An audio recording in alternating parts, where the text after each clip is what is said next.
get a check of the forecast. Senior meteorologist Chris Bianchi is joining us right now. You guys called a weather impact day today, not only because of the fog, but the high country travel as well is going to be tough. Exactly. It's a kind of a collective thing.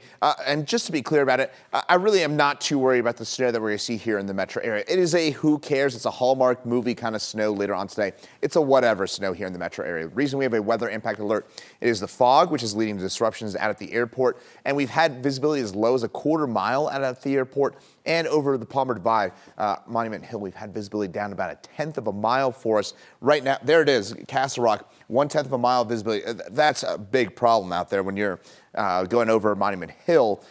You've got that 1/10 of a mile visibility. That means that you can only see a few hundred feet, and that will likely lead to some big issues there if you're driving out that way. Out by Buckley, it looks like we've only got about 2-mile visibility out at the airport, 8-mile visibility at the moment. That fog is kind of ebbing and flowing. It's kind of right on the border of the metro area. Meantime, today, 36 degrees, some afternoon flurries around for us.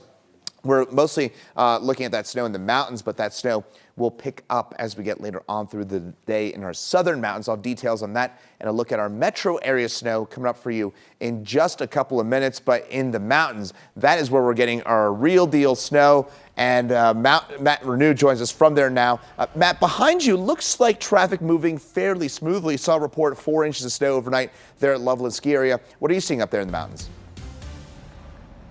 Exactly that, Chris. We're getting light snow here at the Eisenhower-Johnson tunnels just west of the Continental Divide. This has been a pretty steady snow that started yesterday afternoon and then just kept hitting and then backing off and hitting and then backing off. And right now, traffic moving along pretty well. You can actually see some asphalt along I-70 even here at the Eisenhower-Johnson tunnels. But the problem I think drivers will run into when they're coming up today, and there'll be a significant amount of traffic moving into the high country west of Denver as people head to the ski areas for the weekend, is that they're going to see some slick spots along I-70 and some of those side roads from this storm that came in yesterday and then is still rolling in today. It was just trace amounts around Silverthorne, Frisco, and Dillon, but the ski areas are going to be reporting and are reporting anywhere from 3 to 6 inches of snow in those ski areas: Loveland, Arapahoe Basin, Keystone, Breckenridge, Copper Mountain, and Vail. Doing okay out of this storm on top of the snow that we saw earlier in the week and the snow we've seen all season, which has been a pretty significant cycle with ski areas in Summit County now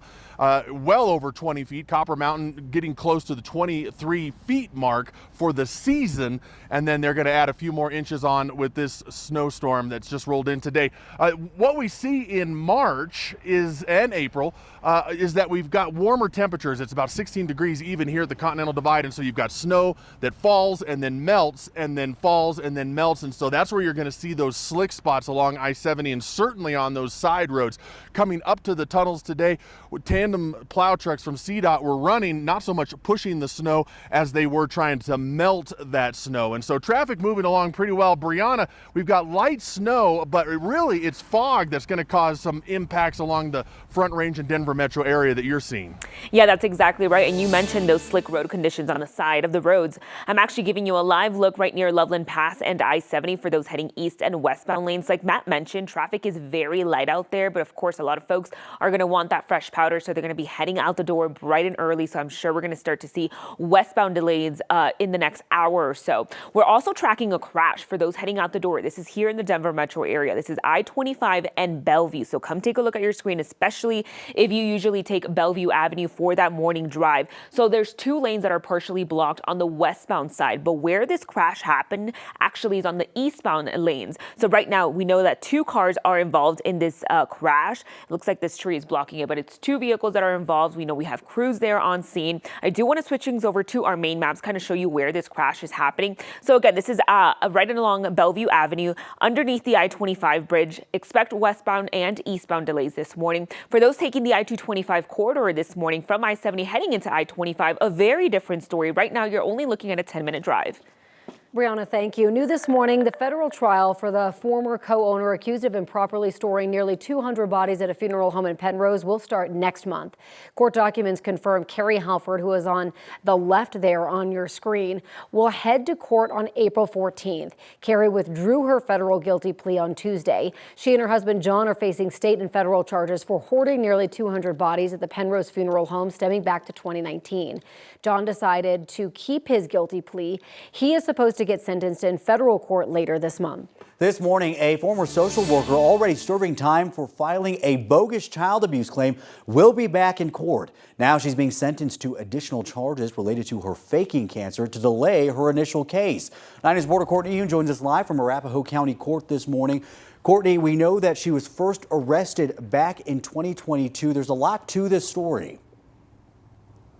Yes, that's right, Jordan. Robin Niceta was initially arrested after an anonymous phone call that suggested an Aurora City Council member might be sexually abusing their young son. After an investigation, that claim was found to be false. Then in November 2023, a jury found Niceta guilty of attempting to influence a public servant and false reporting of child abuse. She's already serving a 4-year sentence for that. As that case was making its way through the court system, Niceta was accused of faking brain cancer to delay her prosecution. During that trial, investigators say she made up a fake name of a cancer clinic in New Mexico. She also uploaded an MRI image that she found on the internet into her court paperwork. Prosecutors couldn't verify her cancer records and found an IP address belonging to Niceta and her mother. They used it to create a bogus Facebook page for a cancer clinic and a doctor who allegedly diagnosed the brain tumor. Niceta was indicted on 10 counts and pleaded guilty to 7 back in October of last year. In addition to the 4 years she's already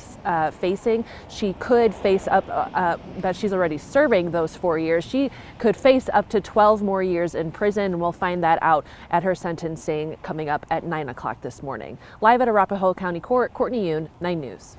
Courtney, thank you. Those puppies that were stolen from a pet store in Centennial are getting some justice. 2 more people are now facing charges connected to that theft. This surveillance video shows the moment the Arapahoe County Sheriff's Office says a man faked a seizure at Perfect Pets on February 21st. During that distraction, another man grabbed 2 English Bulldog puppies, tripped and fell, then dropped the puppies before taking off with the puppies in an Escalade. The sheriff's office says 32-year-old Jonathan Muniz was arrested in Denver a week later. They believe he is the one who took the puppies.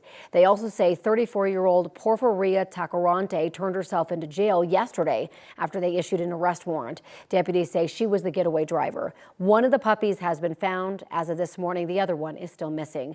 Deputies arrested 37-year-old Timothy Davis on the day of the theft. They say he is the one who faked a seizure. An update on a story that we shared with you about a barbecue restaurant that employees effectively shut down over allegations of unpaid taxes. The restaurant is now in the hands of the state this morning. A sign of the door of AJ's Pit Barbecue off of Santa Fe in South Denver says it's been seized, and according to the Colorado Department of Revenue, the restaurant's owner Jared Leonard owes tens of thousands of dollars in unpaid taxes for AJ's and other businesses that he owns in the state. Documents obtained by 9 News Investigates show the state will hold a public auction to sell property inside the restaurants. They will auction off things like furniture, fixtures, and equipment to help recoup the money that's owed. Workers closed AJ's last week while they said that Leonard was out of the country. They claim that Leonard has been deducting taxes from their paychecks, but failing to accurately report or pay them to the government. We did reach out to Leonard to ask for an interview. He declined, saying that he is working directly with the Colorado Department of Revenue related to the closure. Denver's public safety agency is pushing to raise the fee for 911 emergency services. This week, city council members talked about the proposal that would increase the fee that shows up on your phone bill from $1.20 to $2.12. Denver 911 Director Andrew Damron told council members that if the fee hike doesn't take effect by June 1st, their fund would drop below $0. Denver hasn't had a 911 fee hike since 2019. Sure, where you've got some fog out there this morning, a few flakes this afternoon, but that won't stop us from having the forecast. And Higgins saying it's going to be 25 to 30 this morning, 30 to 35 midday and this afternoon. And I think this would be one of those days where you'll see the doggies, maybe with a little jacket around them, and for the owners, definitely bundled up head to toe. I'll have my hat and my gloves on as I walk Penny later on today. But thanks for sending in, Higgins, to Kristen, and sending in your photos as well of your doggies. We'll try and get them in. Chris.Bianchi at 9news.com. Yeah, keep sending them in. They're so freaking cute. For those heading out the door right now, Fort Collins and that Greeley Drive. So Highway 85 and then I-25, you can see in both directions. Right now, traffic is moving. We're not seeing any crashes in those areas. And then same story for those taking downtown to the tech center, taking I-25 this morning, heading south. You're looking at a 14-minute drive. All right, Bree.